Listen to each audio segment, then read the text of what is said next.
Students myself Saravana Kumaran. நீங்கள் gate forum வந்தீங்கன்னா கோயம்புத்தூர் சென்டரில் என்னை பார்க்கலாம். ஸோ இன்கேஸ் இன்ட்ரெஸ்டட் ஸ்டூடெண்ட்ஸ் வாங்க, கட்டாயம் வந்து விசிட் பண்ணுங்கள். ஒரு அவேர்னஸ் மாதிரி எடுத்துக்கங்க.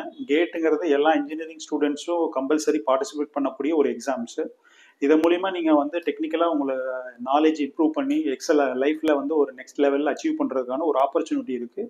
But anyway we are giving separate coaching சண்டேஸில், சாட்டர்டேஸில், ப்ளஸ் கவர்மெண்ட் ஹாலிடேஸில் இந்த மாதிரி கொடுக்கறதுனால so faculties they used to come from out stations, Bangalore, Chennai, Hyderabad, இப்போ அந்த மாதிரி ட்ராவல் பண்ணி யார் கேட் குவாலிஃபை ஆனாங்களோ அவங்க டிஃப்ரெண்ட் பிளேஸ்லேருந்து வந்து ஸ்டே பண்ணி அவங்க கிளாஸஸ் எடுக்கிறது உண்டு. ஸோ இந்த மாதிரி எடுக்கிறதுனால சம் எக்ஸ்பென்சஸ் ஆகும் absolutely. But anyway more then engineering நீங்கள் எந்த காலேஜில் வேணால் படிங்க, வேண்டாம்னு சொல்ல. பட் அதர் தென் தட் இதில் மாதிரி இந்த மாதிரி கோச்சிங் நீங்கள் பண்ணிட்டீங்கன்னு சொன்னாக்கா டெஃபினட்டாக உங்களுடைய கெரியருக்கு ஹெல்ப் பண்ணும். நாலேஜ் டெவலப் பண்ணுறீங்க. இன்கேஸ் இன்னும் பெட்டர் ஆப்பர்ச்சுனிட்டிஸ் கிடைச்சிதுங்கிற பட்சத்தில் either you can go for government jobs or maybe you can for higher education. இதெல்லாமே இன்னைக்கு டேட்டில் ஸ்டூடெண்ட்ஸ் நீங்கள் பார்த்துட்டு இருந்திருப்பீங்க. ஸ்டூடெண்ட்ஸ் படிக்கிறது எல்லாமே வீடியோவில் பார்த்துருப்பீங்க. இன்றைக்கி டேட்டில் ஆஃப்லைன் கிளாஸஸ் கோயம்புத்தூரில் இவ்வளோ நம்பர் ஆஃப் ஸ்டூடெண்ட்ஸோடு சேர்ந்த மாதிரி எந்த ஒரு இன்ஸ்டிடியூஷன்ஸ் இல்லை. இதுக்கு காரணம் நாங்கள் பாஸ்ட் 15 இயர்ஸாக இந்த கோயம்புத்தூரில் லீடிங் ஒன் ஆஃப் தி இன்ஸ்டிடியூஷன்ஸாக பண்ணிகிட்டு இருக்கிறதுனால தான்.